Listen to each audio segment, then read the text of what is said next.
Today we're going to talk about the Sharp vertical milling machine. Most manual vertical milling machines are exactly the same. They have different features in different places, but this machine is the one that we predominantly have here in the shop. This is the one we're going to talk about today, how to operate this machine safely. There are 3 axes on this machine. There is an X-axis, which is left to right when you're standing in front of the machine. There's the Y-axis, which is front to back when you're standing in front of the machine. Then there's the Z-axis. The Z-axis is up and down. There are 2 Z's on this machine. The first one is the quill itself, which moves up and down when you turn this handle. And the second one is this handle. When you turn this dial, it moves the table up and down. So 2 different Z's. This one is more accurate because you have a dial on the table here that will read in thousandths of an inch. This has just got a vernier scale with 1/8 inch increments on it. So accurate, sort of accurate, depends on what your need is. If you want to stop the machine at a certain point, this is a stop. It wraps around here, and when we bring the quill down, it will only go to that point. When you want to set an accurate depth, this is what you want to use. When you want to set an accurate depth, this is what you want to use, the quill stop. This handle is a quill handle. This comes off, rotates in different directions so that you can get good leverage depending on where you're cutting. If the handle's back here, obviously that's not good leverage. This is called a quill lock. You would lock the quill, take the handle off, move it to an area where you can get good leverage. You never want to be off balance when you're running a machine. If you fall into the machine with a cutter on it, you're going to get severely injured. So always a good idea to make sure you're balanced properly when you're in front of the machine, and make sure you have good leverage when you're using the handle as we're using it right at the moment. When you're not using this, you can take it off, set it off to one side. The quill lock locks the quill so that it doesn't move easily. The reason for that, when we're doing what we're going to be doing next, is setting up an end mill. This is an end mill. This is a 4-flute end mill. There's 4 cutting edges. It's a double ender because it cuts on both ends. This portion right here is called the shank. When you're holding an end mill, you want to hold it by the shank. This is a collet. As you can see, there's 3 slits in the collet, and it's got a tapered portion here. The taper is opposite inside the quill itself, so that when you put the collet inside, it also has a keyway. A lot of these machines have a little key up inside here, so sometimes when you put the collet in, you have to find the key. Put the tool inside the collet, slide the collet up into the head. This is called a drawbar. And actually, the drawbar has a thread on the end. The collet has a thread on the end.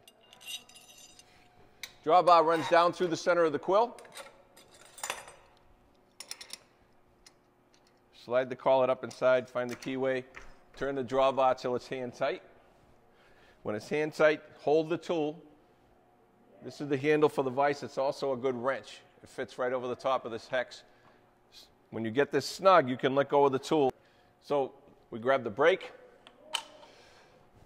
We hold the brake. The brake works in and push to the back.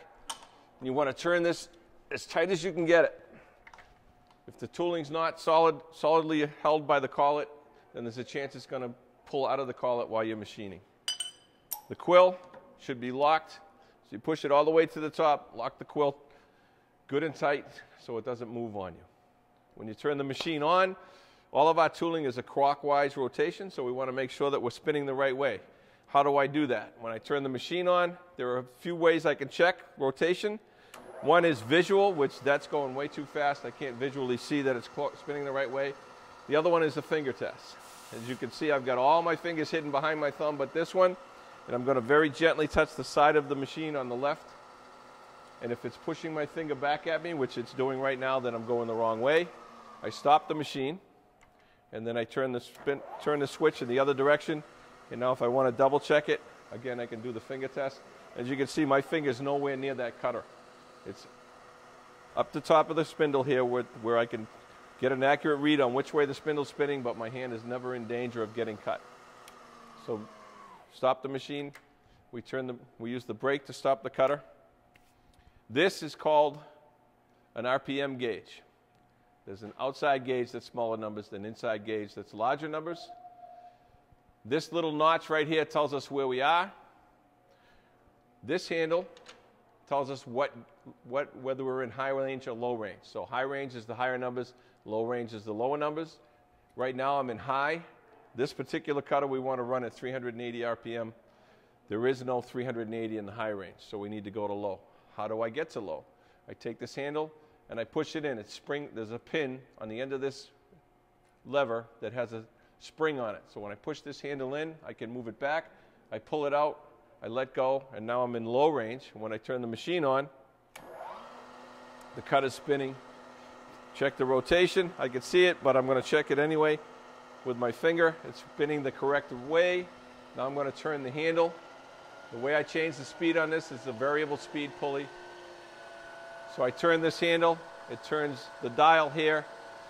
It expands and contracts a set of pulleys that are inside the machine and causes the machine to go faster or slower. Always do this with the machine running. The machine needs to be running when you turn this handle. If you don't, there's a chance that you're going to share the little pin that's attached to a worm gear inside here, and then they have to take the whole head apart in order to fix that. So you always want to make sure the machine's running. When you're changing speeds, when you're going from high to low, the machine needs to be off. If the machine's running when you're going to high to low, you're going to make an awful grinding noise with the gears. When you go from high to low, it doesn't always go right into gear. From low to high, from low to high, it doesn't always go into gear, so you need to spin the quill by hand and make sure that it locks into place. Once it's in gear, we're all set. Going from high to low, it goes right into gear. We don't have to worry about it. But from low to high, we need to worry about it. This particular head rotates in 3 different directions. It spins side to side. These are degrees of rotation here. This little nut right here, when I turn it, will cause the head to rotate either one way or the other. First, I have to loosen these 4 screws. It also pivots up and down. There's 3 screws here. There's 3 more on the other side. I loosen those 6 screws. I can turn this nut here, and it causes the head to go up or down, depending on which angle I need. I can rotate around the axis in this direction. If I have a long part that I need to hang off the end of the vise, I can pull the head over there. There's 4 screws, 2 here, 2 on the other side. When I loosen those 4 screws, I can pivot this around radially. One last thing we'll talk about today is the digital readout. This is a digital readout, or DRO, and as you can see, there's an X-axis and a Y-axis. We don't have a digital readout for the Z, but when we're moving in X, this reads in thousandths of an inch, and if I push this button, wrong button. Which button? It's this button. Now I get all the way down to 10 thousandths of an inch. When I turn this handle, it's telling me how far I've traveled. When I turn this handle, which is the Y dial, it tells me how far I've traveled in the Y. This also has a power feed attached to it with a variable speed on the ends. I don't recommend you use it when you're machining steel, but when we're machining aluminum, we sometimes use these. It can go very slow to very fast, and it goes in both directions, in the X direction only. Also have a table light if we ever want to use one. This will illuminate your part a little better. And this is your machine vise. This is what we do most of our work with on the vertical mill. I turn the handle, it closes the vise, opens the vise. We lock the parts in place and we do our machining, and this handle is very versatile. It works as a handle for the vise, and it also works for a handle for locking and unlocking our tooling. This handle comes off. If you're not using it, you can tuck it in like this so you don't hit it accidentally while you're doing machining. We also have table locks. This is a lock for the Y, so it makes it harder to turn the handle. Sometimes when you're machining, the machine tends to vibrate, so you want to lock the tables so that the numbers on your readout don't change. This is the X lock, and again, it locks the X dial to make it harder for it to turn. We have the brake. The brake works, and it stops the machine from spinning. You never want to engage the brake with the machine running. It's not good for the motor, and it's not good for the brake pads. And that, my friends, is a vertical mill.